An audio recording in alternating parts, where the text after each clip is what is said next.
It was a quiet Tuesday morning in a Tokyo cafe, and I watched a man do something that felt, to me, like a magic trick. He finished his coffee, gathered his newspaper, and walked out. He left his laptop, his wallet, and his phone right there on the table. He just walked away. For a full 10 minutes, my own instinct was a low-grade panic. I found myself, a visitor from a city where you loop your bag strap around your leg, unconsciously becoming his temporary security guard, shooting glances at his unattended life savings. But the regulars around me, they didn't even look. It was as normal as the steam rising from their cups. To them, the scene wasn't reckless. It was just Tokyo. That's when I noticed her. An elderly woman at the next table knitting. Her eyes weren't on her needles, but on the cafe door, then softly on the abandoned belongings. She wasn't a thief. She was something else entirely. A sentry. And in that moment, I understood. The real security in the city wasn't the absence of crime. It was the presence of 1,000 quiet, watchful eyes like hers. The lock on that laptop wasn't a password. It was the sheer, unbearable weight of being seen. Okay, let's unpack this. What we just described is, it's the ultimate expression of a high-trust society. It really is. It's something that's almost unimaginable in many other parts of the world. So the fundamental question here for this deep dive is, what is the invisible architecture that holds up that incredible sense of order? And, what profound price does the individual end up paying for that immaculate public safety? What's so fascinating about the scene you painted is that the security you observed isn't enforced by traditional law. It's not the police. It's a pervasive and highly effective social contract. A social contract? Yeah, and so what we're going to deep dive into today are the profound trade-offs of this system, a system where, mutual surveillance completely replaces traditional enforcement. And where shame becomes a kind of weapon. A weapon of social cohesion, exactly.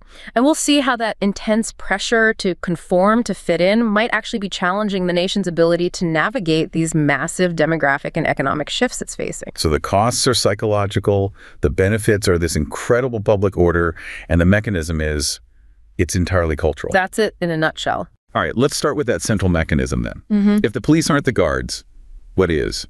If that person who walked away from thousands of dollars in electronics felt totally secure, the protection has to be ambient. It has to be in the air. You've hit on the exact word. We're looking at an isolated ecosystem that has evolved this unique and intensely stable form of social control. The entity protecting those unattended belongings is the air itself. The air itself? Well, this thick, watchful, judgment-laden atmosphere that's known in Japanese as Kuki. Right. Kuki. I've heard this translated as reading the air.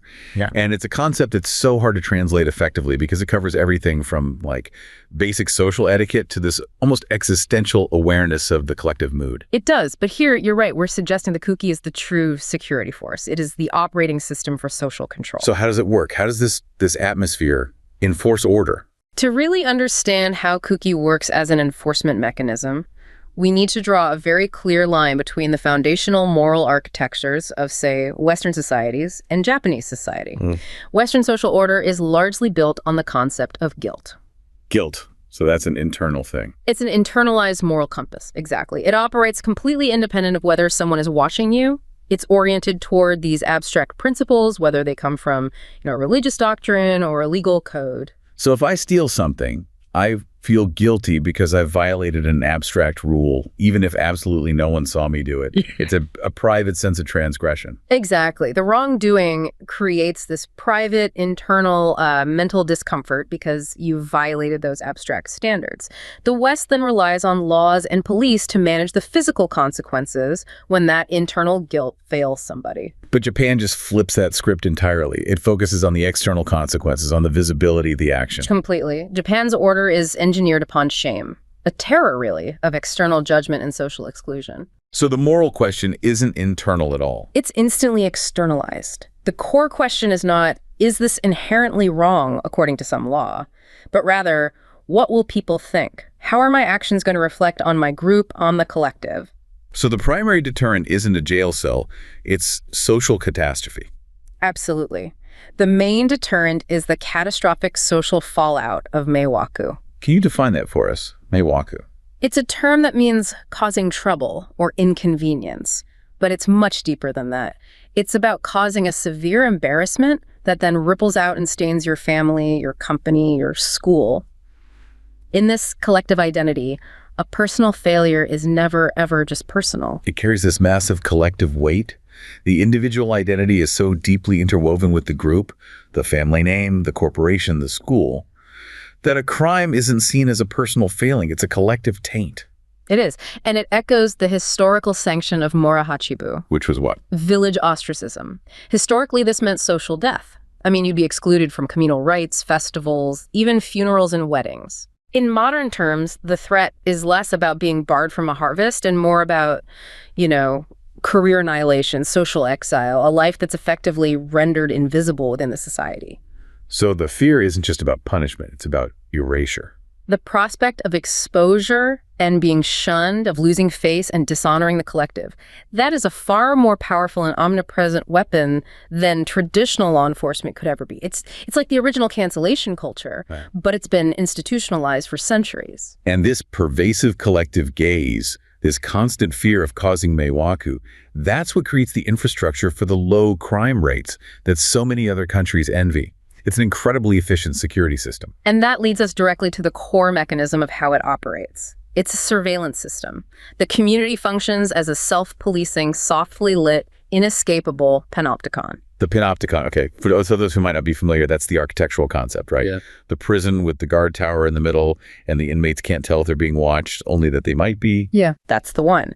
But in Japan, the physical guard tower is empty. Because everyone is the guard. Exactly. The physical tower is empty because every resident, from the CEO on the bullet train to the neighbor tending her garden to that elderly woman knitting in the cafe, has successfully internalized the warden's gaze. They are both the watched and the watcher. They're all voluntary sentinels, creating this dense, mutually observant web. They are nodes in a distributed surveillance system where the state doesn't need to install millions of cameras. The populace does the work for free. And the empirical result of this psychological architecture is just staggering when you look at the numbers. The statistics are undeniable. This system results in the remarkably low crime rates that we see. Japan has among the lowest in the world. Specifically, only 0.2 intentional homicides per 100,000 people. 0.2? Yeah. Yeah. And just to put that into perspective for you, that is 30 times fewer intentional homicides than in the United States. 30 times. That level of public safety is the direct measurable output of this shame mechanism. It is. But that security level, I mean, we have to recognize that it relies on a cultural uniformity that is just not replicable in diverse societies. Yeah. This shame-based order requires a very specific population structure to function, doesn't it? It is entirely predicated on it. This is the bedrock of homogeneity.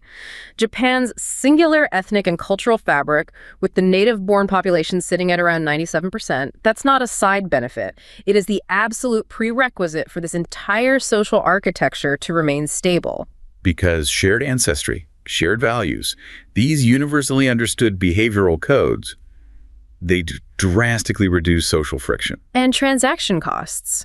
When everyone inherently understands the rules of the game, explicit communication, and by extension, explicit state enforcement, it all becomes less necessary. It's a societal shortcut. Which is precisely why that skill of Kuki wo yomu, reading the air, is so vital. It's the social software that everyone is running. And this shared script allows for what you call preemptive crime prevention. Yes. Any behavior that is even slightly out of place, and that could be a lapse in formality, a loud conversation, or leaving a laptop unprotected, it's instantly detected, flagged, and mentally logged by the surrounding human network before it can ever escalate into a legal issue. I can imagine this level of instant detection would make life incredibly smooth in some ways, but also incredibly exhausting if you constantly have to monitor the collective mood just to exist. It is the cost of membership in the group. And when a transgression does happen, the community steps in with the most powerful tool in its arsenal, the silent sanction. Enforcement by silence. Can you walk us through what that actually looks like on the ground? Of course. Consider that minor transgression you mentioned, a passenger speaking too loudly on a crowded train, thereby violating the shared understanding of harmonious space. Okay. No one needs to confront them. In fact, confrontation is itself disruptive and would cause more Mei Waku. So what happens? Instead, a collective nonverbal pressure begins to build. This is evidenced by, averted gazes, slight but palpable shifts in posture, maybe a slight widening of the eyes of the person closest to the offender. The overall atmosphere just chills. The atmosphere itself becomes hostile, without a single word being spoken. And the offender, being hyper-aware and adept at reading the air, inevitably recognizes the social violation immediately. They self-correct, they lower their voice, they end the call, they move to the area between cars. Society enforces itself without the law ever intervening, just by turning the full weight of the Panopticon's gaze onto that one individual. We have that anecdote of Kenji, the young graphic designer, and the spilled coffee. It perfectly encapsulates the crushing weight of this silent system. Let's take a moment and really feel the intensity of that experience. It's a powerful example. Kenji was commuting on the Chu line during rush hour, holding his iced coffee, and the train braked abruptly. The lid popped off, and this wave of brown liquid sloshed onto the pristine floor of the carriage. So his immediate, maybe Western-trained instinct might be to apologize profusely or look for a conductor. But that's not what happened. What happened was far more intense. What was the reaction from the other passengers? No one scolded him. No one even made eye contact. Instead, they performed this collective, synchronized maneuver. They subtly shifted away, creating a physical void around his accident. So he's suddenly isolated in this small, sticky island of his own making.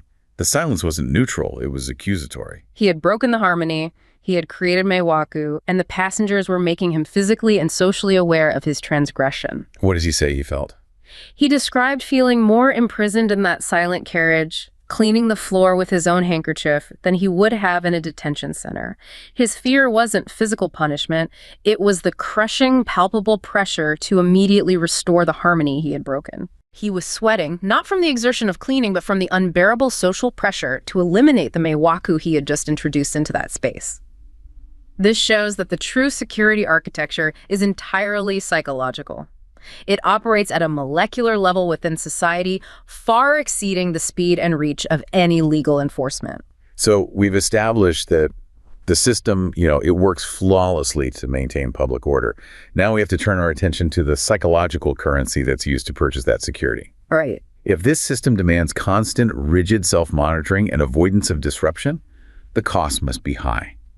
And that cost is a lifetime of rigid, performed conformity, the public facade, or what's called takme. And that cost is primarily internalized through the weight of being seen, or Sekentai. Sekentai. Yes. This concept, which literally translates as social appearance, or appearance in the eyes of others, is really the central feature of Japanese behavioral principles. It drives that pervasive cultural tendency to conform to social norms and to compulsively avoid shame. It is the fear that governs the individual's psychological landscape. It sounds like an individual's self-worth is constantly being outsourced to the perception of the external group. If I am worried about Sekentai, I am living my entire life through the eyes of other people. That is precisely the mechanism. And this cultural pressure has profound, measurable negative effects on private well-being, specifically on access to mental health care. That's a critical trade-off. A highly safe society that makes it psychologically unsafe to admit you're vulnerable. It's a huge paradox. And there's research on this, right? Investigating the effects of this pressure on the intention to seek psychological help. What did those studies find? The research is quite clear and illuminating. A high concern for Sekentai has significant negative effects on a person's intention to seek help. In what way? It reduces two key psychological readiness factors. First, the individual's acknowledgement of their own help needs. They actively suppress the recognition of their own distress. And second, it lowers their overall score on seeking help without hesitation. So the fear of being perceived as flawed or weak is so strong that it actively suppresses the very recognition that distress even exists. The individual has to internalize the problem, denying themselves the capacity to even think of asking for help. Precisely. Since people with high Sekentai are hypersensitive to shame, seeking counseling is viewed as admitting failure. It provokes this deep worry about discrimination, about social stigma, about being judged negatively by others. And that fear of observation and negative evaluation is identified as one of the most significant barriers to accessing psychological services. It is. If your greatest terror is being seen as defective by the community, you will never expose your most vulnerable flaws to a professional who, by definition, requires you to admit them. That deep-seated aversion must be incredibly difficult to reverse, but the data suggests that external factors can surprisingly mitigate the negative effects. That seems paradoxical, given that the external view is the source of the shame in the first place. It's a fascinating paradox of social control. These are the moderating factors. While Sekentai is deeply ingrained and difficult to change, external support can be used as an intervention strategy. How so? Help-seeking intention remains surprisingly high despite high Sekentai concern. When individuals have positive impressions of counseling AD, they receive favorable subjective norms, meaning approval from their family and friends. So the family and friends, the very people who embody the collective, gaze the individual fears. They have to function as the gatekeepers who grant permission for self-care. Exactly. And friends' norms are particularly critical. They function as part of the public eyes or judges, so they influence the individual's concern about being judged negatively. So if the group approves, the action becomes acceptable. If family and friends approve and encourage seeking help, people who are highly concerned with Sekentai will still recognize the need for help and feel less resistance towards seeking it. The burden of shame is slightly lessened because the individual is now acting on behalf of the group's permission. We see a perfect illustration of this in the case study of the college student. Yes. This student avoided counseling for months, totally paralyzed by the fear of how he might look to others. He was deeply concerned about losing face. And what changed? He only sought help after a professor who recognized his distress took the initiative to approach his mother to encourage him. The professor and the mother, acting as agents of the acceptable social order, they provided the necessary permission structure. The individual couldn't take that step alone. The social environment had to move first. He needed the group to sanction the act of getting help for a personal problem. The mental cost is severe, but the social cost, particularly for victims of crime, is arguably even higher. The burden of Mei Waku falls on the victim, not the perpetrator. That intense shame culture makes gender and victimization acutely problematic, especially when it comes to sexual violence and trafficking.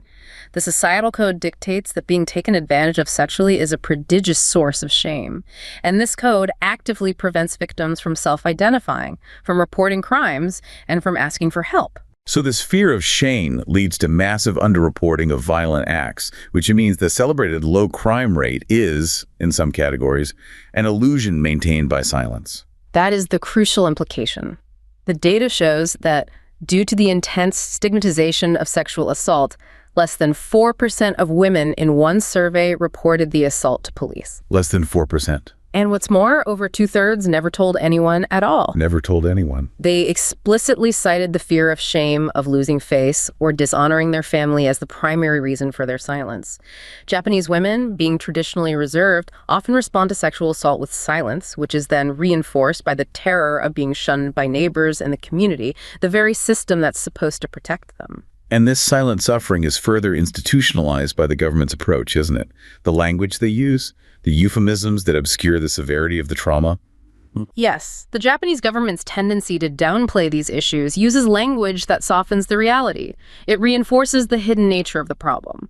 For example, using phrases like compensated dating and jokusai for the sexual exploitation of minors. Which frames a transactional abuse relationship as just some kind of arrangement. Exactly. Or referring to wartime sexual slaves as comfort women or ianfu, which softens the historical horror. This softening of language creates another shoji, another screen hiding victims and preventing their identification and protection. It reinforces the idea that if the language doesn't acknowledge the violence doesn't require public action. And the government's motivation here is tied directly back to that shame mechanism. There is a deep institutionalized reluctance to admit shame and appear weak in the international community by acknowledging domestic sex trafficking. So institutional shame ensures that Japanese victims of sex trafficking remain hidden in plain sight. They often overlook the plight and status of these women as victims because it's easier to hide the issue than to deal with the social repercussions of admitting its existence. And if we look at the workforce, the economic precarity women face in the Japanese labor market, where they often encounter discrimination and harassment, that can create a susceptibility to traffickers in the first place. The structural conditions compound the shame. Women are often forced into precarious economic positions or dependent relationships, or they might enter the high-salary nightlife industry where exploitation often follows. This failure to protect women within the workforce and the sex industry, despite some regulatory attempts like the 1956 Prostitution Prevention Law, which was easily circumvented. It was, due to its very narrow definition of sex acts. All of this just further compounds the issue. The cultural shame ensures silence, and silence enables the abuse to continue. So this high-trust, shame-enforced social contract, it's incredibly effective, but also incredibly rigid. And now it's facing the ultimate test, the demographic collapse, which threatens the very density of the social fabric that enforces this order. It's a huge question. Can a system built on dense mutual surveillance survive when the number of voluntary sentinels is rapidly shrinking? This rigidity is struggling to adapt to these massive population shifts and the subsequent economic stagnation. We see this immediately in the acute demographic crisis. The numbers are severe. They are. Japan holds the highest aging rate in the G7, reaching 29.9% by 2022. Between 2019 and 2022, Japan's population decreased by 1.5%. That decline is significant, especially when we consider that other advanced countries with similarly aging populations like Germany and France, they actually recorded population increases during that same time. How did they manage that difference? They managed it largely through controlled migration. But Japan's highly restrictive immigration policy, which stems from those strong, deeply rooted concerns about impacting the foundational social and cultural cohesion. That 97% homogeneity we talk about. Exactly. That means the solution has to be found domestically. They must increase their fertility rates. Which brings us to Prime Minister Kishida's unique fiscal measures, the different dimension strategies, which were designed to financially incentivize births. Are they working? Well, the ineffectiveness of that fiscal policy is clearly demonstrated by rigorous, evidence-based policymaking analysis. The truth is stark. These massive financial interventions are estimated to yield only a marginal increase in the population by 2060. Just marginal. Global forecasting across high-income countries shows that even the most robust pronatalist policies yield no more than 0.2 additional live births per female. Financial incentives alone cannot undo a deeply cultural problem. So if the problem isn't financial, it must be cultural. This requires a much more fundamental cultural transformation. It demands the reform of the same deeply ingrained social norms that guarantee public order in the first place. Absolutely. A sustainable solution requires addressing deeper societal issues like rigid gender norms and the pervasive workplace culture. There's an urgent need to reform the endemic overtime culture, the karoshi culture, and increase male domestic participation by promoting flexible working hours and remote work options. But if the traditional salaryman identity, the man who works these incredibly long hours and rarely sees his family, if that's a core part of the system, changing that challenges the very identity of the Japanese male and the economic structure itself. It challenges the core tatme of the salaryman identity. Strategies like flexible work have successfully boosted fertility intentions in other places because they create the temporal and spatial flexibility necessary for both parents to participate.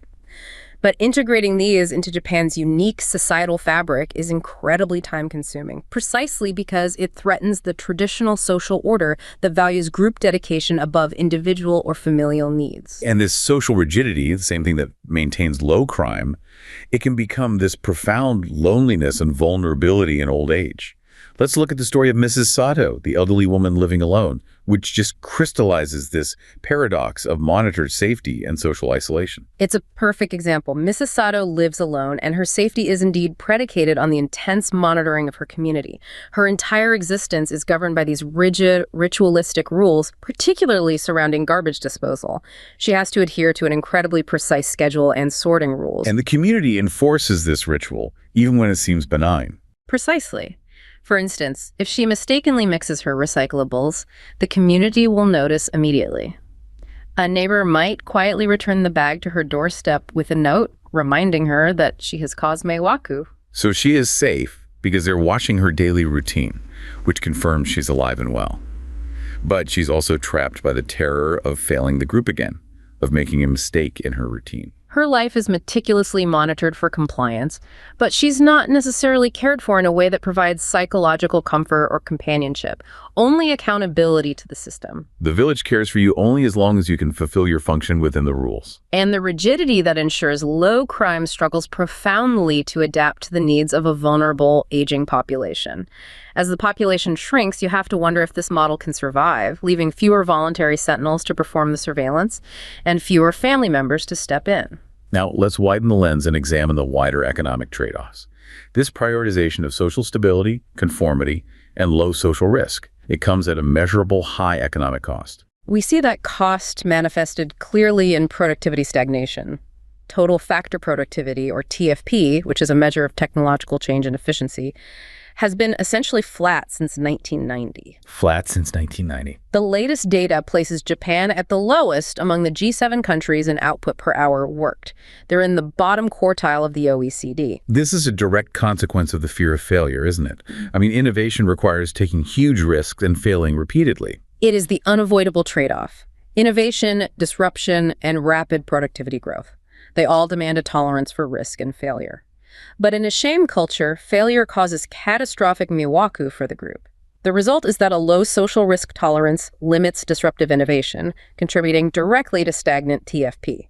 The system is optimized for stability, not dynamism. And Japan's interaction with the global economy, what we can call the globalization paradox, this reinforces this insular nature. It is a striking paradox.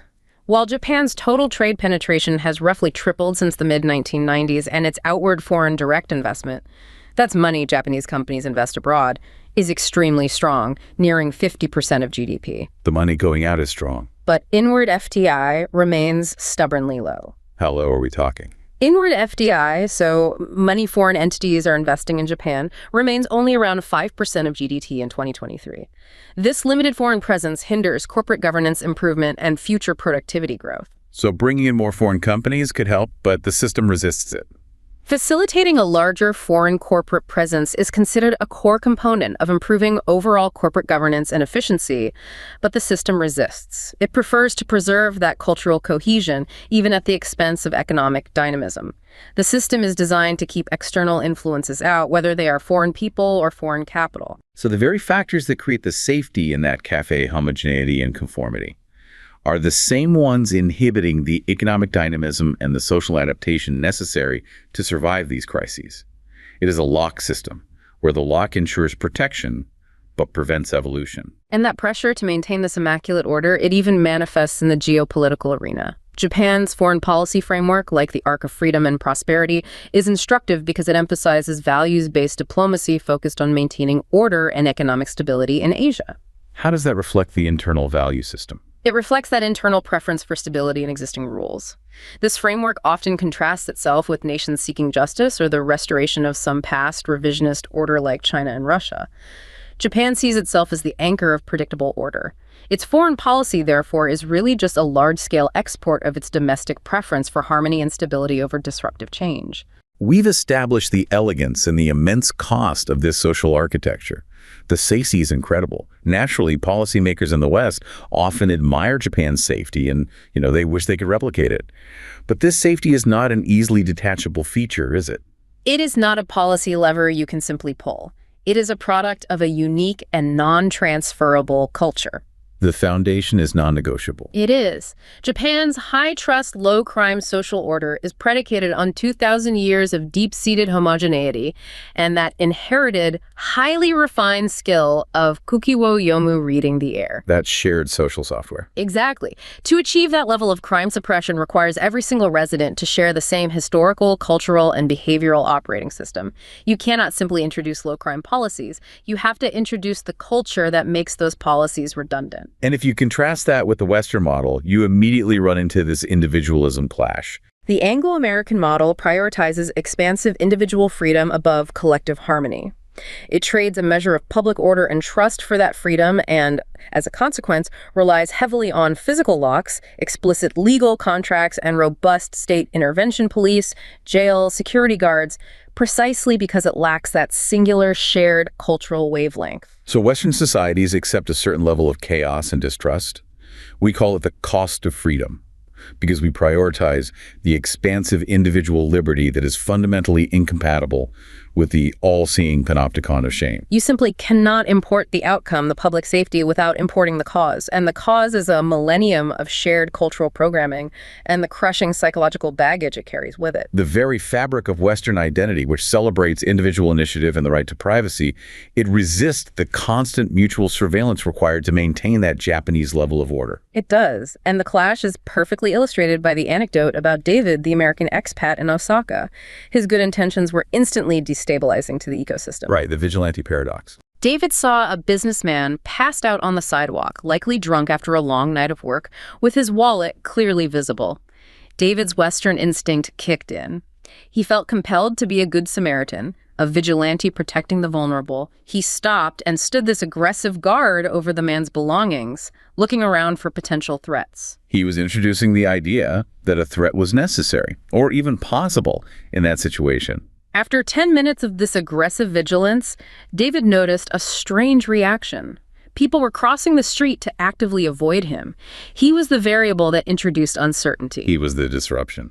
Finally, a local shopkeeper approached him, not to thank him, but to ask him to stop disturbing the air. Disturbing the Kuki. And David realized that by acting as an individualistic protector, he was the one introducing the threat of potential violence into an ecosystem that was already peaceful due to a shared unspoken agreement.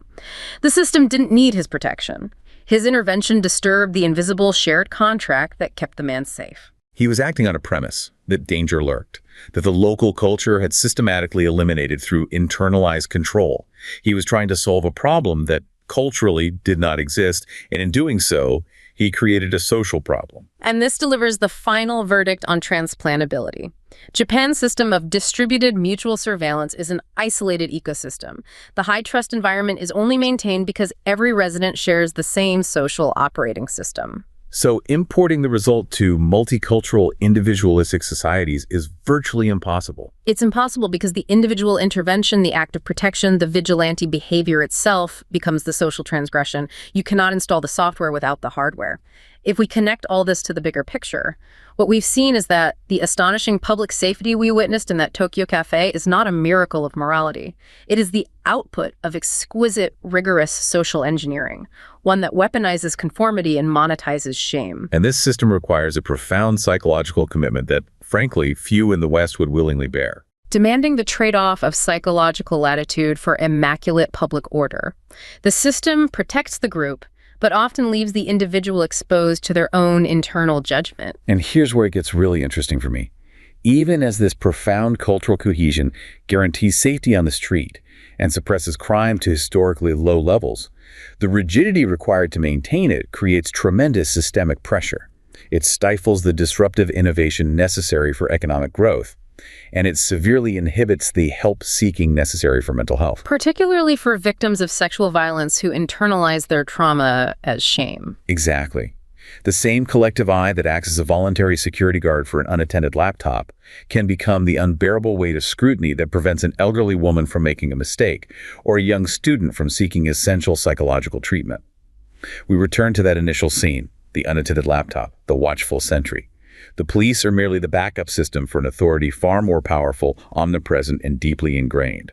The lock isn't on the door, it's permanently installed in the mind.